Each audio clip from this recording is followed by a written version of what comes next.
Le damos la bienvenida a las visitas que están en nuestros medios en este día. Yo no puedo verlo muy bien por el resplandor de la luz, pero yo sé que ustedes están ahí. Son bienvenidos a la casa de Dios.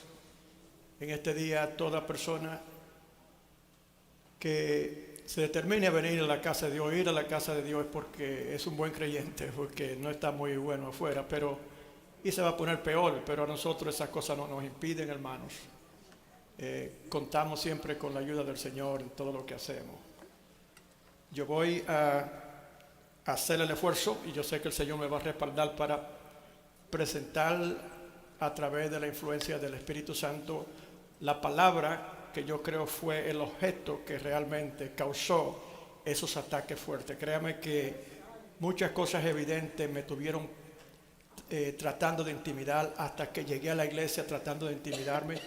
Cuando estaba arriba, lo mismo, queriendo intimidar, pero yo estaba orando y en el nombre de Jesús. Y yo no tenía estas cosas cuando estaba en la casa, pero desde que llegué aquí seguido, lo que quiere decir, hermano, que estamos en victoria y que el Señor va a hacer cosas grandes. Amén.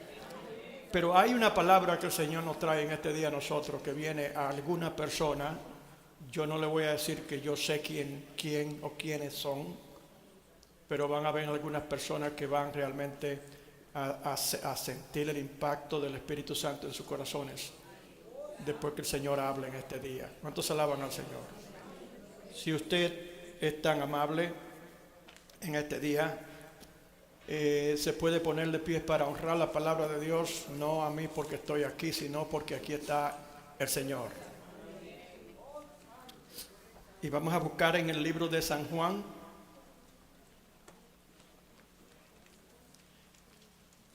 Yo sé que ustedes me han escuchado en el pasado hablar sobre este tema. Juan capítulo 5, los primeros 18 versículos, no lo vamos a leer todo, sino vamos a abrir en capítulo 5. Bueno, realmente sí merece que se lea todo porque ese es el trasfondo del mensaje. Amén. Leemos la palabra del Señor en el nombre del Padre, del Hijo y del Espíritu Santo. Dice así: después de estas cosas había una fiesta de los judíos y subió Jesús a Jerusalén. Y hay en Jerusalén, cerca de la puerta de las ovejas, un estanque, eso es un depósito de agua, llamado en hebreo Betesda. Esto significa casa de misericordia. El nombre Betesda significa casa de misericordia, el cual tiene 5 pórticos. En estos yacía una multitud de enfermos, ciegos, cojos, paralíticos, que esperaban el movimiento del agua. Porque un ángel descendía de tiempo en tiempo al estanque y agitaba el agua. Y el que primero descendía al estanque después del movimiento del agua quedaba sano de cualquier enfermedad que tuviese. Quiero recordarles que ustedes escucharon, y ustedes ya saben esto porque lo escucharon esta palabra ser leída ya. Y había allí un hombre que hacía 38 años, diga 38 años,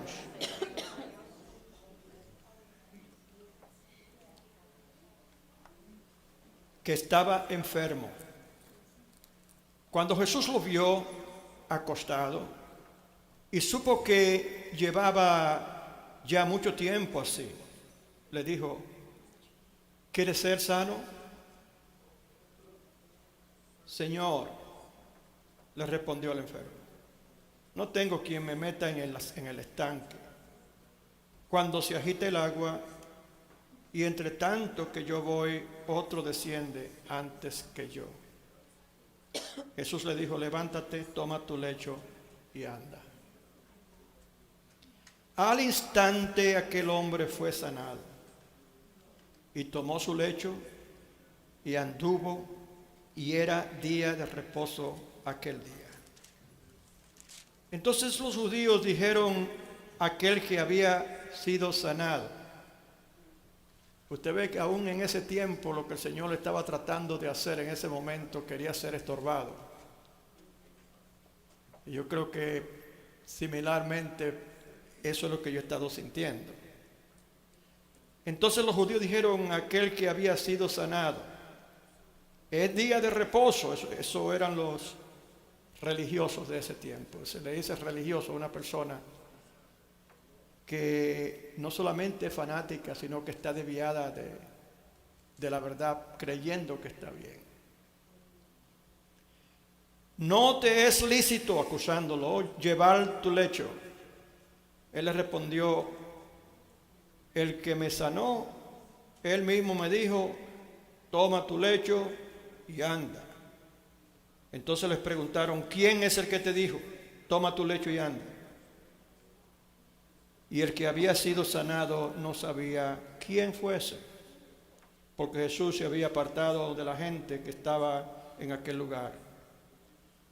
Después le halló Jesús en el templo y le dijo: mira, has sido sanado, no peques más, para que no te venga alguna cosa peor. El hombre se fue y dio aviso a los judíos que Jesús era el que le había sanado. Y por esta causa los judíos perseguían a Jesús y procuraban matarle, porque hacía estas cosas en el día de reposo. Padre, gracias por tu palabra, Señor. Tú conoces, Señor, los propósitos por los cuales, Señor, tú has inspirado esta palabra a llegar a este momento. Por tal razón yo creo, Señor, sin ninguna duda, que todos los que han compadecido aquí a escucharla, no lo han hecho por sus propias decisiones, sino porque tú, Señor, los motivaste a estar en este lugar. Y en particular, Señor, hay personas presentes que van a ser más beneficiadas que otras, pero todos sabemos, Señor, que seremos edificados con tu palabra. Nos preparamos, Señor, en obediencia, en humildad, a recibirla.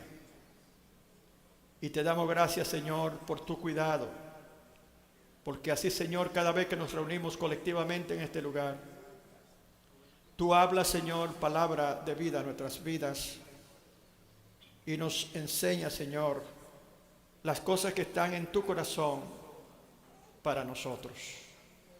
Te damos gracias, Señor, toda honra y toda gloria. Atamos todos poderes de las tinieblas en el nombre de Jesús. Si haya habido algún tipo de infiltración a este lugar de parte de actividades demoníacas, por el poder de la sangre de Cristo, por el poder del nombre del Señor Jesús, reprendemos, atamos y echamos fuera toda presencia del mal en el nombre de Jesús. Todo demonio es echado fuera por el poder de la sangre de Cristo. Te pedimos, Señor, que nosotros aún podamos estar atentos y alerta a tu palabra, y que en este momento, Señor, podamos nosotros estar delante de tu presencia, así como dice tu palabra, en espíritu y en verdad, orándote al recibir tu palabra. En el nombre poderoso de Jesús te pido, Señor, que tú pases carbón encendido y las fuerzas necesarias, Señor, me sean dadas para yo compartir tu palabra, Señor, que cumplen con tu propósito para cada uno de nosotros, en el nombre de Jesús. Amén. Pueden sentarse.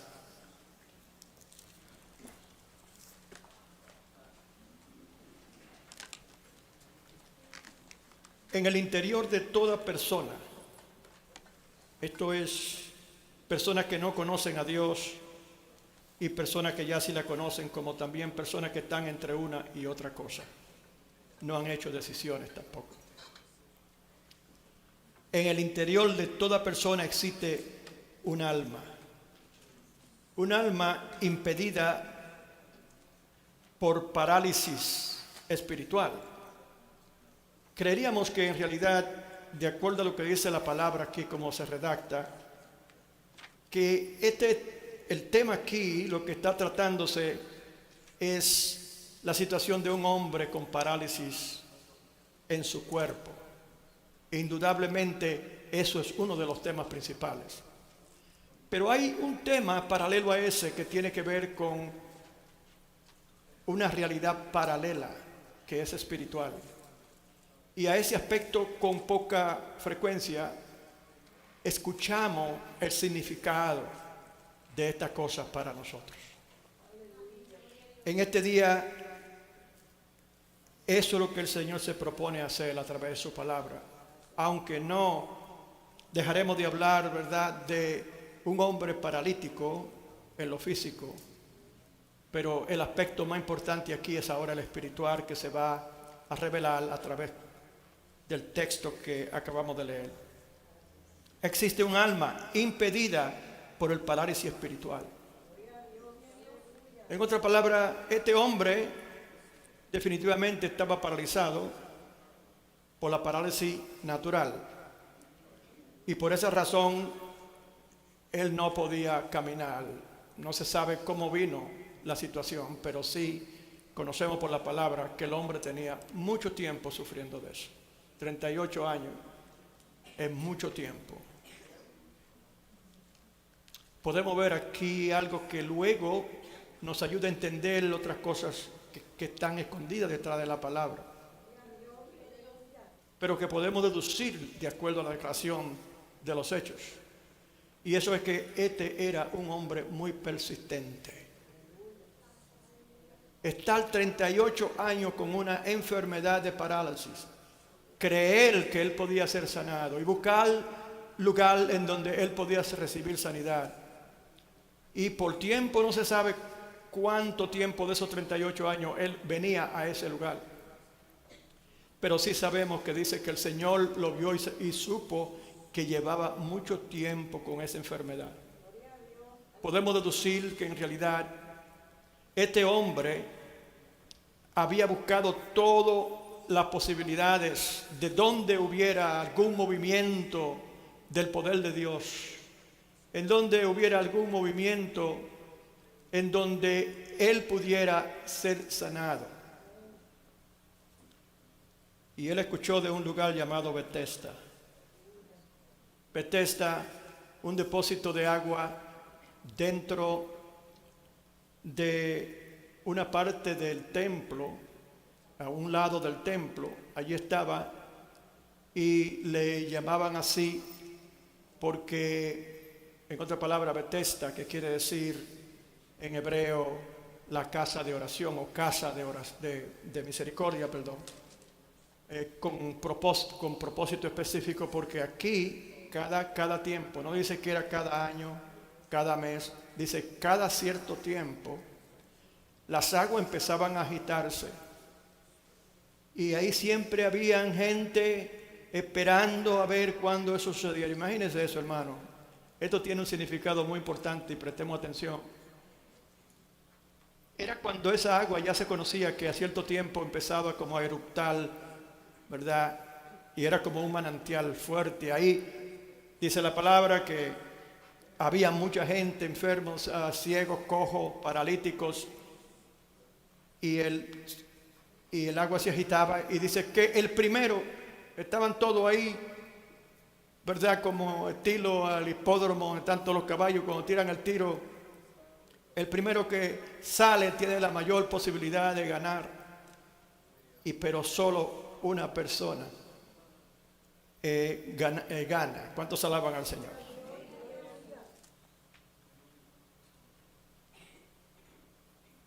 En otra palabra, esa parálisis espiritual imposibilita a la persona andar al real estanque de la misericordia, el cual ese día entró por la puerta de las ovejas. Si ustedes escucharon bien la palabra, dice que ese lugar, Betesda, no estaba muy lejos de ese estanque. Yo llego a creer, y cualquier lector que preste atención, que si estaba cerca de ahí, Entonces dice que Jesús llegó después de haber hecho un milagro antes de ese grande. Él llegó, salió para Jerusalén y llegó ahí porque eran fiestas. Se cree que eran las fiestas de las Pascuas. Hay un debate con eso, si cuál de las fiestas era. Pero se cree que posiblemente era la de la Pascua. Conocemos que la fiesta de la Pascua se celebraba en conmemoración de la salida del pueblo de Dios de Egipto. Ustedes recuerdan cuando el Señor le indicó a los israelitas que tomaran sangre de una oveja y pusieran en los linteles de la puerta, porque el ángel de la muerte iba a pasar, le iba a matar a todo primogénito, y donde no estuviera eso marcado, que hubiera primogénito, moriría. Y eso era castigo que Dios estaba trayéndole mientras entraba en juicio con el faraón en Egipto, que había rechazado dejar inicialmente ir al pueblo. Entonces Dios le dio eso como para conmemorar. Todos los años hacían eso y ocurría después del día de Pentecostés, etc. Lo que quiere decir es que esto es lindísimo, hermano, cuando ahora nos zambullimos un poco más en el significado de la palabra de Dios. Yo creo y llego a creer que si esa puerta de las ovejas estaba cerca del estanque, por ahí era que entraban la mayor parte de las personas que no estaban en ese lugar. ¿Y quién entra en ese día por esa puerta llamada la puerta de las ovejas? Jesús. ¿Cuántos alaban al Señor? Tenemos que entender, para entender el significado más profundo de esto, que la puerta de las ovejas era el lugar, la puerta por donde entraban las ovejas. ¿Cuántos alaban al Señor? Entraban las ovejas hacia el templo porque se hacía un sacrificio, era la Pascua. Y se hacía un sacrificio significativo de qué ocurrió en Egipto. ¿Cuántos alaban al Señor? Entraban por ahí. Dice que el verdadero pastor entra por la puerta de las ovejas. No entra por la empalizada, por el muro, sino que entra por la puerta. Los pastores de esos tiempos que pastoreaban ovejas estaban al cuidado de las ovejas y buscaban lugares donde defenderse en la noche de los animales. Prendían fuego, etc. Pero muchos de ellos que estaban bien estacionados ya tenían un lugar en donde las ovejas entraban dentro de un lugar que estaba protegido por, ¿verdad?, una protección, y tenía una sola puerta. Qué interesante que el Hijo de Dios Jesús entra por la puerta de las ovejas. Nos recuerda a nosotros que Él es nuestro buen pastor. ¿Cuántos alaban al Señor? Y que Él iba a dar su vida por las ovejas, ¿sí o no? Él estaba en ese camino al Calvario. Su tiempo era corto. ¿Cuántos alaban al Señor? Y el Señor entra por la puerta de las ovejas a ver ovejas necesitadas. Dice, todos enfermos. ¿Cuántos alaban al Señor? Pero así como estaba enfermo ese grupo que estaba esperando misericordia en ese lugar, así como ellos ahí esperaban un milagro, así también ellos revelan la condición de ese tiempo, la condición espiritual de esa generación. ¿Cuántos alaban al Señor? En otro lugar vemos, de acuerdo a cómo se desarrolla el ministerio del Señor Jesús, que decía la palabra que donde quiera que Él iba eran sanados todos los enfermos. ¿Cuántos alaban al Señor? Todos los enfermos. Dice aquí que una sola persona recibía un milagro, cualquiera que fuera su enfermedad. Una gran limitación que no realmente en forma adecuada representa realmente el poder de Dios. Nos hacemos la pregunta, ¿por qué? ¿Qué ha ocurrido? No quiero adelantarme al bosquejo, pero algo no andaba bien con la población. Algo había ocurrido con la fe. Había visto un desvío. ¿Cómo es posible que tan poca demostración del poder de Dios pueda existir dentro de una generación en ese punto en la historia? Pero Cristo vino para que tengamos vida y la tengamos en abundancia. No limitada, sino en abundancia. ¿Cuántos alaban al Señor? Ese grupo de personas enfermas eran representativas de la condición espiritual de un pueblo completo. De un pueblo completo. Y aquí entenderemos y vemos por qué razón esa era la condición y estaba representada en ese grupo de creyentes. ¿Cuántos alaban al Señor?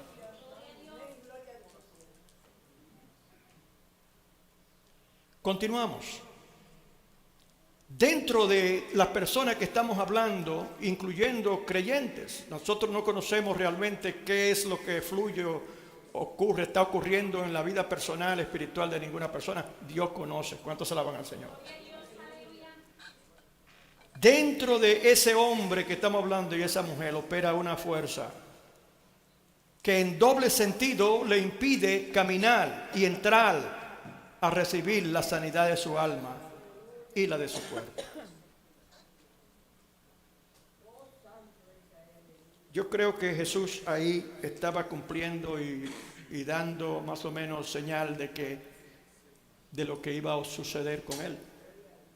Porque él sabía muy bien que él era el Cordero de Dios que vino a quitar los pecados del mundo. Y ese Cordero de Dios que era seleccionado para esa ocasión, tenía que cumplir con ciertas cosas específicas para poderse usar en el sacrificio, tipificando la pureza del mismo Señor Jesucristo, que iba a morir en la cruz del Calvario por los pecados del mundo. ¿Cuántos alaban al Señor? Lo que quiere decir que él entendía lo que estaba haciendo. Él entendía que eso era un momento profético que había de cumplirse. ¿Cuántos alaban al Señor? Y por eso entra por las puertas de las ovejas.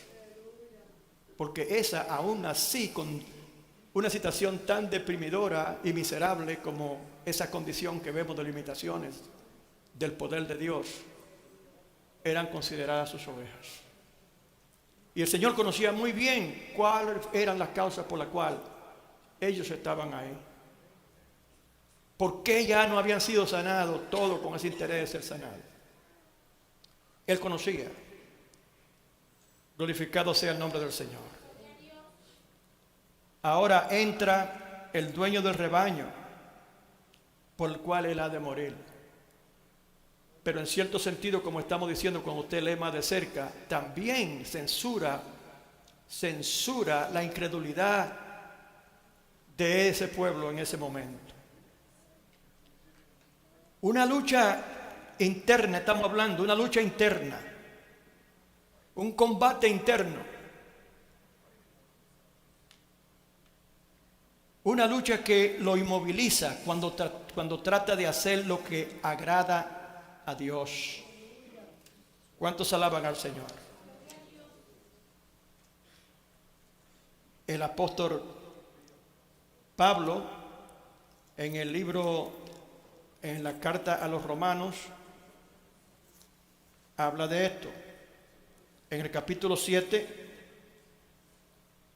en el versículo, de los versículos 15 en adelante, dice así. Pablo está hablando de esa lucha interna. Y él lo declara tan perfectamente porque bajo la inspiración del Espíritu Santo. Preste atención.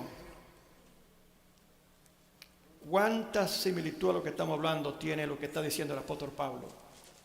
Dice, porque lo que hago no lo entiendo. Pablo es un siervo de Dios ya, hermano, en ese momento. Pues no hago lo que quiero, sino lo que aborrezco, eso hago. Estamos hablando de una parálisis espiritual que tiene una causa.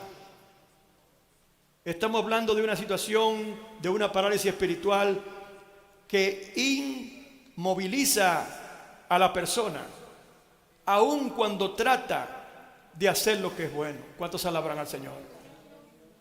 El tipo de persona, sea creyente o inconverso, que tenga la curiosidad por el tema de la salvación y entienda que es algo importante que debe de considerar, porque después ya de muerto no hay más esperanza.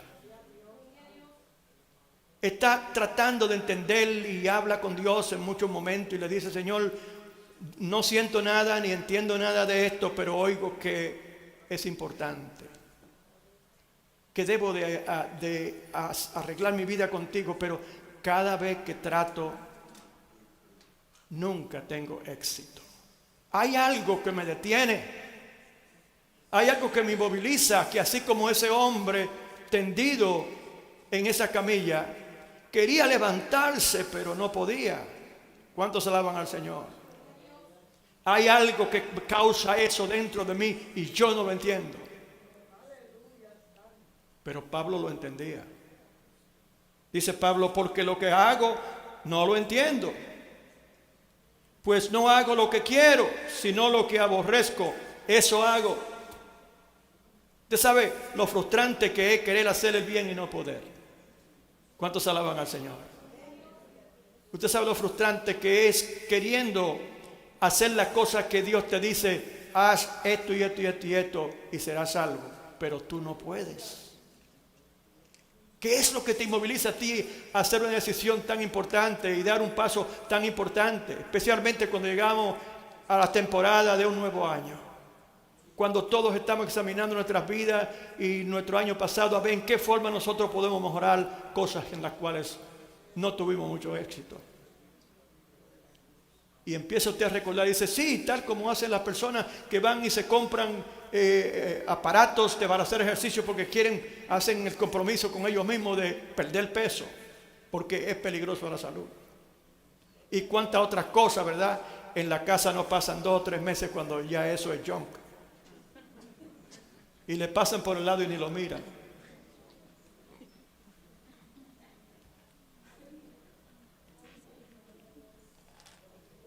Sigue el apóstol Pablo hablando. Usted sabe que hay una unción con óleo de gozo, dice la palabra, que trae Jesús cuando Él está presente. Qué glorioso, qué bueno haber tenido nuestra Santa Cena en el primer domingo del año. ¿Cuántos alaban al Señor? Porque lo que hago no lo entiendo, pues no hago lo que quiero, sino lo que aborrezco, eso hago. Y si lo que no quiero, esto hago, apruebo que la ley es buena. De manera que ya no soy yo quien hace aquello, sino el pecado que mora en mí. Eso es clave. El apóstol Pablo, bajo la inspiración del Espíritu Santo, le está diciendo a cada una de esas personas y a todo el mundo que hay una mayoría de gente perdida en el mundo. Tú batallas en tu interior con este problema, porque aún él, siendo un siervo de Dios, batallaba con ese problema. Tú también. Y tú no lo entiendes. Y las cosas que tú haces a veces no las entiendes. Porque no debe ser posible que si tú queriendo hacer algo para tú arreglar tu vida con Dios, tú no encuentres la forma de poder caminar hacia ese punto donde eso ocurra. Ese lugar en tu corazón donde eso pueda ocurrir. Tú estás imposibilitado, tú estás limitado, tal como ese hombre, tú estás en el piso. Tú estás inmovilizado, imposibilitado por la parálisis espiritual del alma.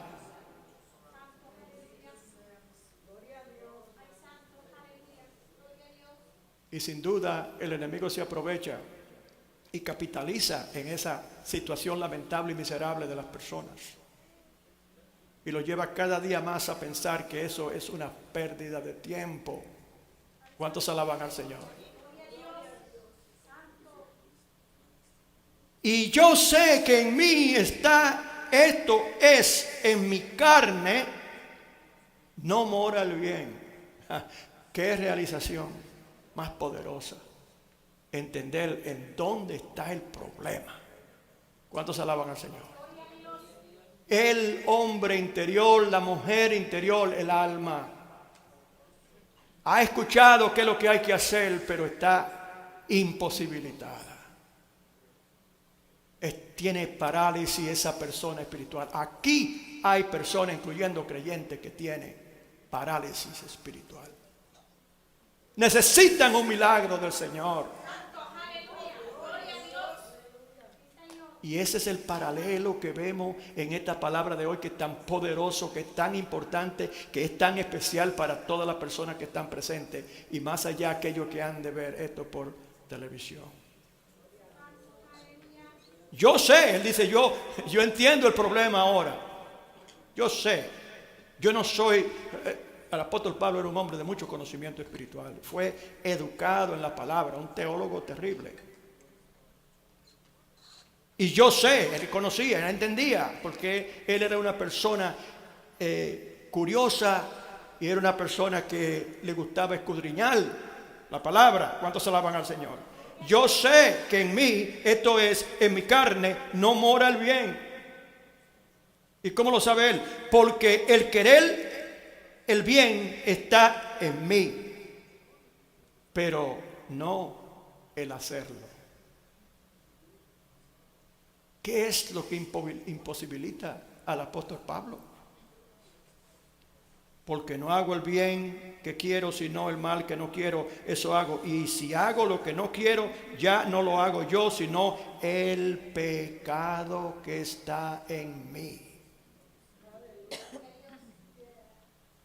La parálisis del alma, entonces, se produce por el pecado. ¿Cuántos alaban al Señor? ¿No es eso lo que está diciendo el apóstol Pablo? Y el cuerpo entonces es usado, como dice Santiago, para cometer el pecado. Se le llama tentación.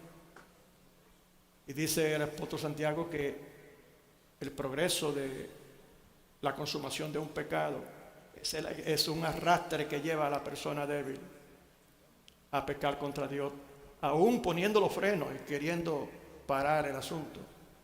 No puede.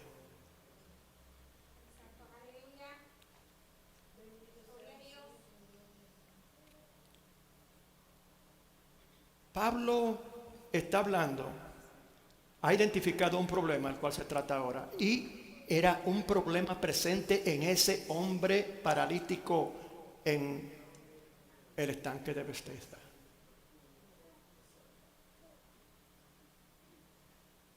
Sigue siendo la realidad hoy.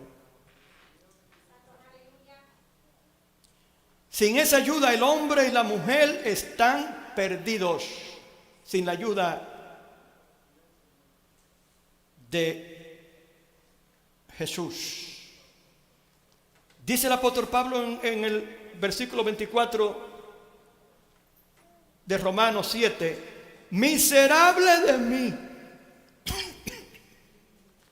¿quién me librará de este cuerpo de muerte? Entonces está diciendo, si yo no estuviera en el cuerpo, yo no tuviera problema. El alma. ¿Cierto? Eso puede ir por ambas direcciones, porque el alma está destinada a ir a uno de dos lugares. Y quieran esconder la verdad al mundo, quien quiera esconder la verdad, sabemos que hay cielo y hay infierno. Bueno, el que quisiera estar fuera del cuerpo, pero no ha hecho cuenta con Dios, no es salvo. Va a un lugar peor, lo que quiere decir que entonces no debe de aspirar no estar en el cuerpo. Mejor es buscar en qué forma puedes arreglar tu vida con Dios antes de que desaparezca el alma de tu cuerpo. A su nombre. Le está hablando el Señor, hermano.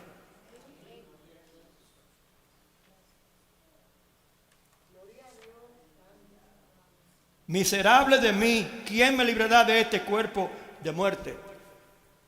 La imagen de ese hombre paralítico en ese lugar y lo que representa el trasfondo que hemos leído y todo eso, muestra una condición patética, miserable, terrible, horrible, que causa pena. ¿Cuántos alaban al Señor? Y debió de haber causado en ese entonces misericordia. De nuevo, la ausencia de esas cualidades que identifican a una persona como un verdadero creyente en Dios. Dios habla de su misericordia, que es tan grande que no tiene medida. ¿Cuántos alaban al Señor? ¿Cómo era posible que en un lugar en donde el nombre de ese lugar se le puso intencionalmente como casa de misericordia, no hubiera nada de misericordia?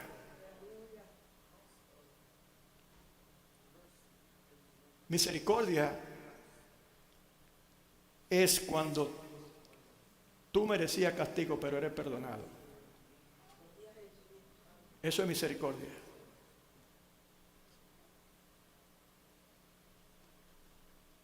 Un grupo de gente enferma, etcétera, solamente estaban pendientes a sus propias necesidades. Eso es egoísmo, no es misericordia. ¿Y por cuántos años ese hombre venía ahí? Ya lo conocían. Vamos a ponerle Pedro. Llegaban a ese lugar algunos cojos, algunos ciegos.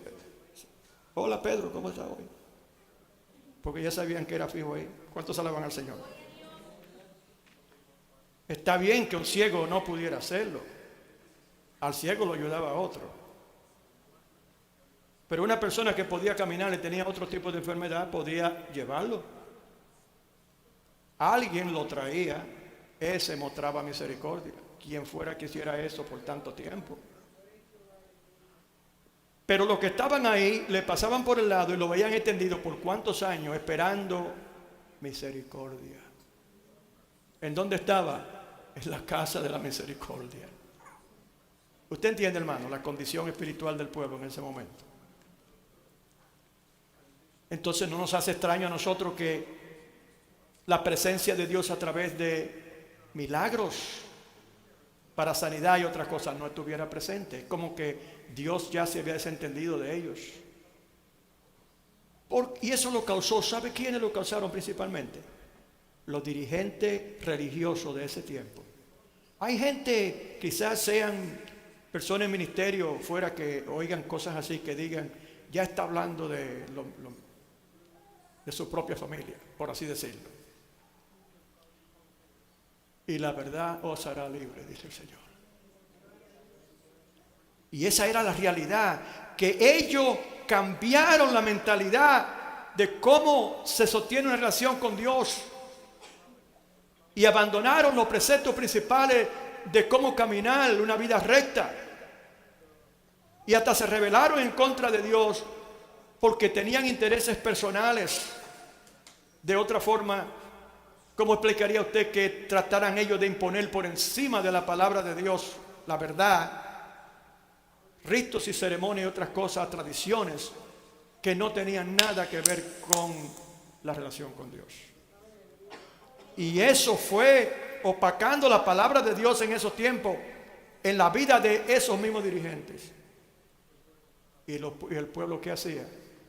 Lo que los dirigentes le enseñaban y lo que los dirigentes le modelaban. ¿Cuántos alaban al Señor? Pero dice el apóstol Pablo, pero gracias doy a Dios por Jesucristo, Señor nuestro. Así lo que decir que hay una salida, hay una solución. Un ángel venía cada cierto tiempo y agitaba las aguas, así como a ti se te han presentado muchas oportunidades. Pero la enfermedad que produjeron tu parálisis del alma, de lo espiritual, no te permitían entender las prioridades de Dios para tu vida. En otra palabra, ese hombre paralítico tenía la prioridad de Dios invertida, como había hecho su dirigente, sus líderes. Él venía a pedir sanidad de su cuerpo sin entender que el origen era espiritual. ¿Cuántos alaban al Señor? ¿Cuántos alaban al Señor? No entendían su condición espiritual. No le entendía el pueblo, no le entendía su dirigente y no lo entendían esas personas que seguían a esos dirigentes. Voy a acelerar porque veo que la hora ya está avanzando. Yo no sé si termine completamente aquí o me sobre la mitad para el domingo que viene, pero yo creo que vinieron personas a escuchar este mensaje completo. Vamos a ver si usted sigue interesado o interesada. Yo estoy dispuesto a tratar de terminarlo. No le voy a pedir que levanten las manos. Gloria a Dios. Entonces, este hombre tenía sus prioridades invertidas. ¿Por qué razón? Porque había en él ignorancia. No conocía la palabra. Si iba y preguntaba qué tenía que hacer a esos dirigentes que estaban ellos ya perdidos también, ¿qué le iban a decir? Era una generación perdida. Y así hay muchas personas hoy día en esta generación perdidos. Buscan la sanidad del cuerpo, pero se olvidan que es posible que esa enfermedad del alma sea el origen de esa enfermedad. Ese no es el caso todo el tiempo. No vamos a decir que eso es siempre así. Pero sabemos que sí, la parálisis del alma afecta a lo natural. Por eso con frecuencia se hablaba y se preguntaba, Señor, ¿por qué era el ciego, pecó su padre o su madre? Porque eso era común. Inclusive eso tuvo hasta que cambiar. El Señor tuvo que cambiar eso y dijo, no es que padre ni madre, el alma que pecare esa morirá. Es un asunto individual y por eso requiere una respuesta individual de las personas. Nadie puede salvarte, nadie puede sacarte de esa miseria de la que habla el apóstol Pablo. Solamente tú eres responsable y solamente tú puedes hacer una decisión, determinarla. Pero quiero asegurarte que cuando tú hagas esa decisión, recuerda lo que ocurre. El Señor entra y lo ve y dice por mucho tiempo, reconoce que está en esa condición. Le hace una pregunta, ¿quieres ser sanado?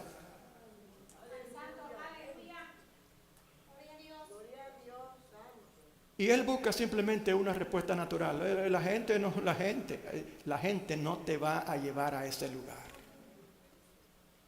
Cuando tú sientes en tu corazón que Dios te está llamando a ti a escuchar su palabra como hoy, préstale atención porque Dios a ti individualmente te está hablando. Y te motivó a llegar porque tenía una palabra para ti. Y la palabra que tú estás escuchando en este día no es una de celebración ni gozo, es una palabra sobria que tiene demasiado que ver para mezclarla con cosas mundanas. ¿Cuántos alaban al Señor? Es un asunto de vida y muerte, de la más seria que hay. Porque la muerte natural, el cuerpo va a la tierra, como de la tierra fue hecho, silencio. Pero el alma va a uno de dos lugares. Y si Dios te está hablando en este día a ti, es porque Él no quiere que tú vayas a uno de esos dos lugares.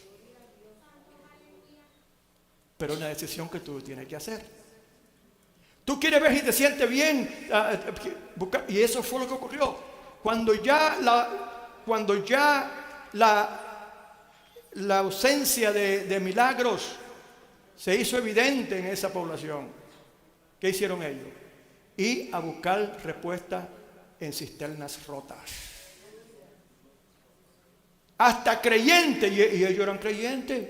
Todos esos enfermos que estaban ahí eran creyentes porque no tuvieron, aunque eran más supersticiosos eso que otra cosa. Porque habían puesto su confianza en un agua que se alborotaba y después se inventaron que un ángel era que la movía.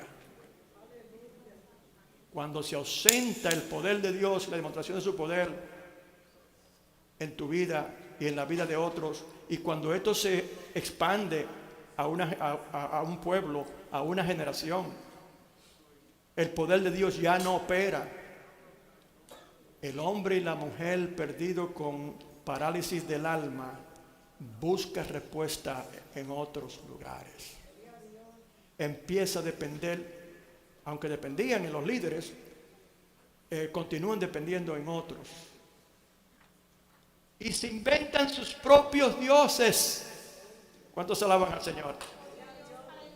Se van a la botánica a traer a un Lázaro para su casa, para tenerlo bien cerca. ¿Cuántos alaban al Señor? Por la enfermedad del cuerpo agarran y allá la bruja esa, los brujos que le venden esas cosas, le dicen, date un baño con estas hojas. Y usted oye creyente dándose baño demoníaco en su casa. Agua, en el agua se removía, bueno, échale las hojas y bátela con una escoba, porque eso es lo que la bruja le va a decir. ¿Cuántos se la van al Señor? Porque ya de Dios no ven nada. No es que Dios intencionalmente se apartó de ellos, fue que ellos se desviaron de Dios. Y a pesar de que escucharon la palabra de Dios continuamente, optaron mejor por rechazarla, porque lo que exigía era demasiado. No le dieron entonces tampoco importancia a la salvación del alma. Cuando el Señor Jesús le preguntó, ¿él quiere ser sanado? El Señor le hizo esa pregunta doble. Y ahí es que es importante que el creyente sea escudriñador de la palabra con entendimiento del Espíritu. Porque superficialmente aparenta que está hablando a la sanidad del cuerpo. ¿Quiere ser sanado? Sí, Señor. Él no lo dijo así, como yo estoy diciendo ahora, pero 38 años viniendo y saliendo, habla más elocuente que la palabra. Realmente, pero si este hombre tiene, Señor, 38 años, llegando a ese lugar, buscando en diferentes lugares, ¿cómo salir de esa miseria? ¿Cómo tú le preguntas si quiere ser sanado, Señor? Usted ve ahí, ¿cómo usted puede deducir que el Señor estaba hablando no solamente de la sanidad natural, sino también de la espiritual? ¿Cuántos alaban al Señor? ¿Quieres ser sanada de tu parálisis espiritual? Porque yo vengo al meollo del asunto, yo vengo, ¿verdad?, al origen. Y cuando yo remueva el origen de lo que impide tu alma, tu cuerpo será sanado. ¿Cuántos alaban al Señor? A su nombre. Tu cuerpo será sanado. ¿Cómo se demuestra este ejemplo que esa es la verdad, que esa es la realidad? Toma tu lecho y andas. A su nombre. Ese hombre demostró su desesperación porque ya con tanto tiempo esperando y creyendo que la única forma de ser sano era metiéndose en ese estanque, pero nadie lo metía. Quizás él creía que el Señor Jesús le decía, no te preocupes, ven, apóyate de mí aquí. Y eso es lo que muchas personas hacen que son creyentes, trabajando en el trabajo evangelístico, ¿verdad?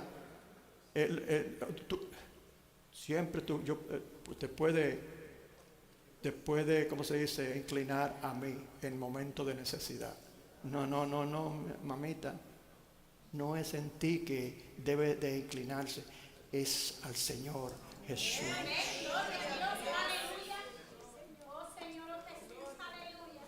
El hombre se levanta como un sprint y coge su lecho y seguido se desaparece. Yo estoy acelerando.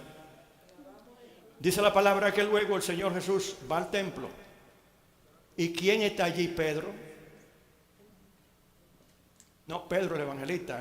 Estoy hablando del paralítico que le puse nombre ahorita, ¿recuerdan? Pedro está allí. ¡Oh! El Señor, el que me sanó. Él salió hablando cuando fue sanado, de que él fue sanado por un hombre que él no conocía. A su nombre. Dice el Señor Jesús, no te preocupes. Ese problemita lo vamos a resolver ahorita. El Señor la andaba buscando siempre, ¿verdad? Él vino ahí no por coincidencia. Y cuando fue al templo tampoco fue por coincidencia. Él persiguió a ese hombre.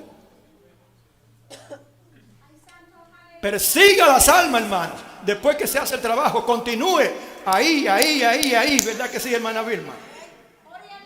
Que eso tiene resultado. ¿Cuántos se alaban al Señor? Jesús dijo, ahí te lo encuentro allá en el, yo sé dónde está él ahora.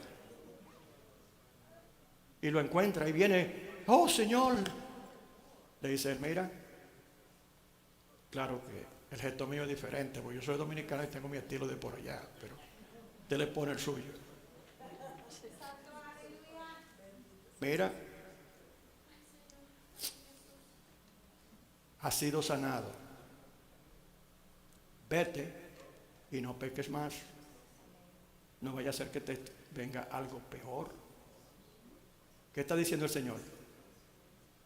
La insistencia en regresar a cometer el mismo pecado y no tener preocupación o apreciar lo que se ha hecho por ti puede traerte a afrentas peores. Eso es lo que está diciendo el Señor, ¿verdad que sí?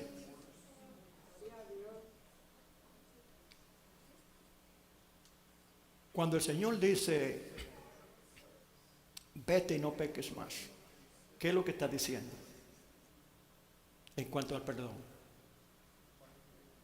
Porque ya yo te perdoné. Él no le dijo cuando le dijo quiere ser sanado y él le trajo esa excusa. Él no le dijo tus pecados te son perdonados, ¿verdad que no? Usted ve ahí cómo trata Dios con la misericordia por ese hombre. Él lo perdonó aunque él no reconocía que él estaba enfermo de pecado, estaba cargado de pecado. ¿Cuántos alaban al Señor? Dios lo perdonó. El Señor lo perdonó. A su nombre.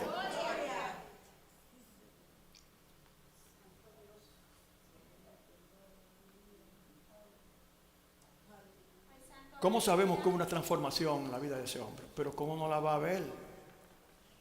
Allí fue que él conoció quién fue que lo sanó. A su nombre.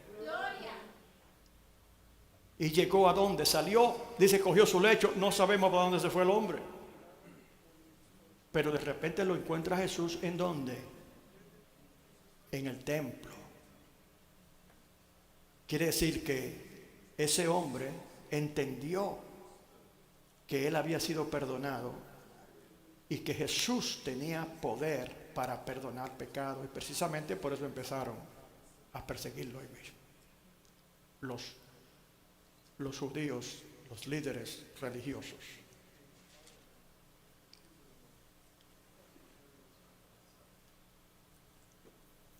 Yo estoy preparando un mensaje que tiene que ver con lo que acabamos de hablar ahora. Y lo voy a dejar para el domingo próximo para que usted venga.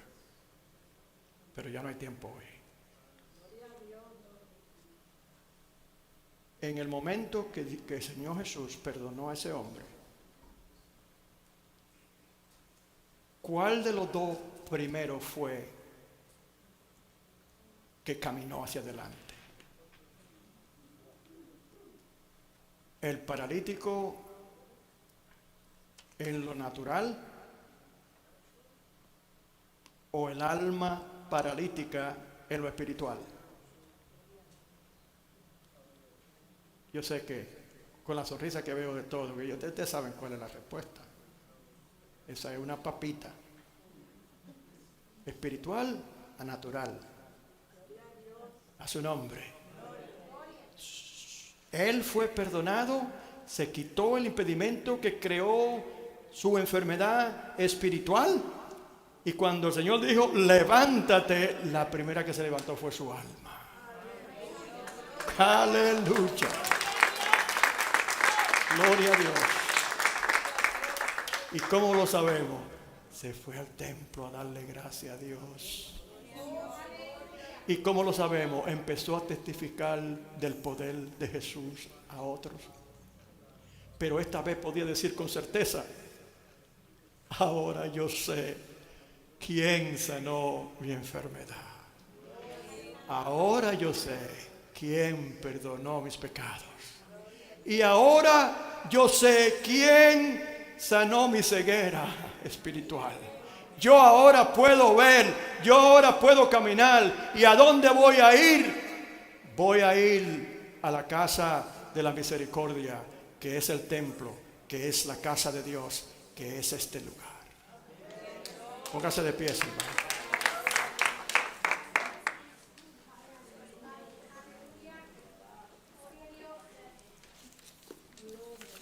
A los que nos visitan le pedimos excusa por el tiempecito que nos tomamos extra, pero así no tenemos que extender este mensaje para el próximo domingo.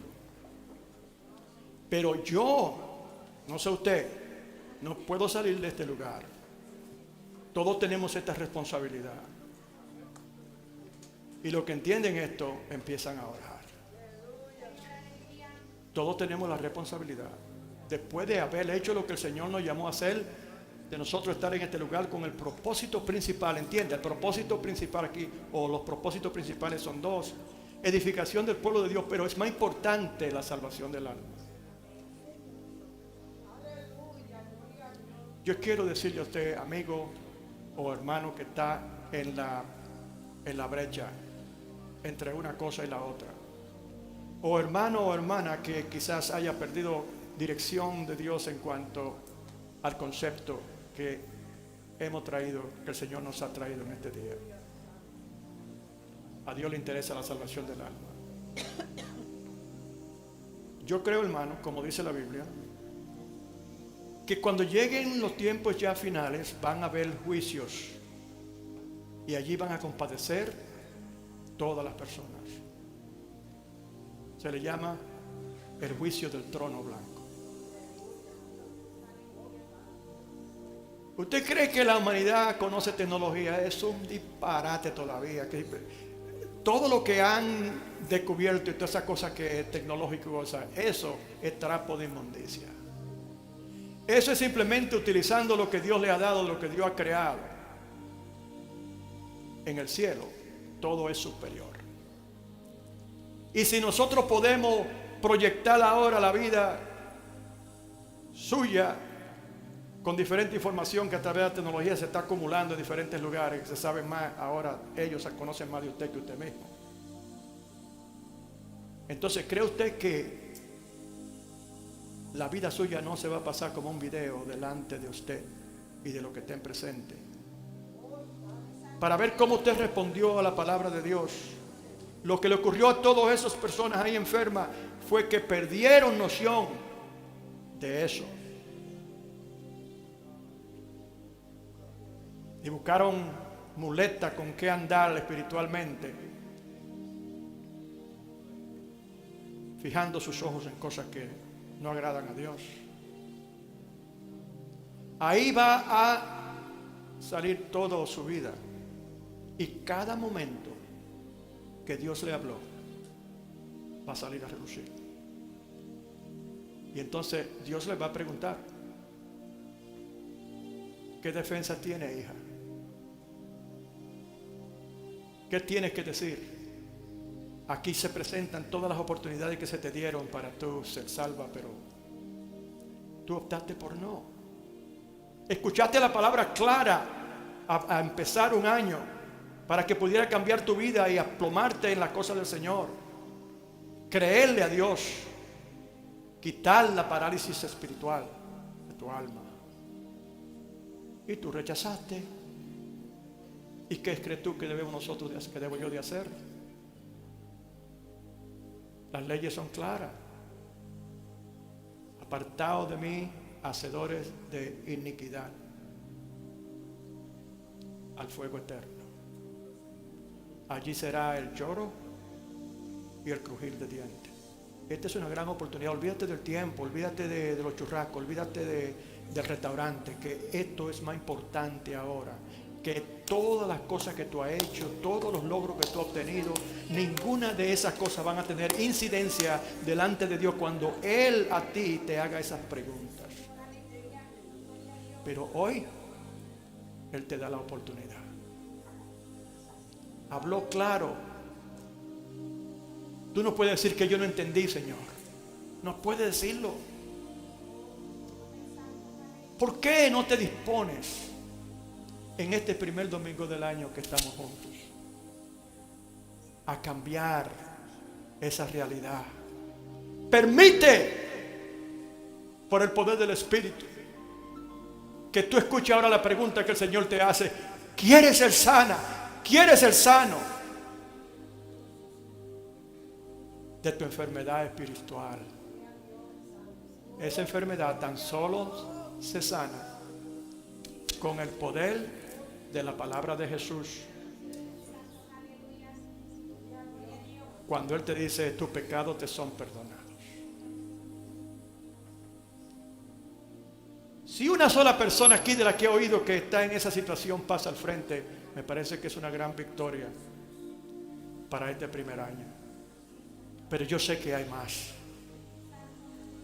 Y es el deseo de Dios. Es el deseo de Dios, pase al altar. Es el deseo de Dios que tú no vivas ya una vida de miseria, con tantas ñañaras y tantas cosas. Que en este día el Señor sanar tu enfermedad espiritual, que tú has escuchado claramente qué es lo que tienes que hacer.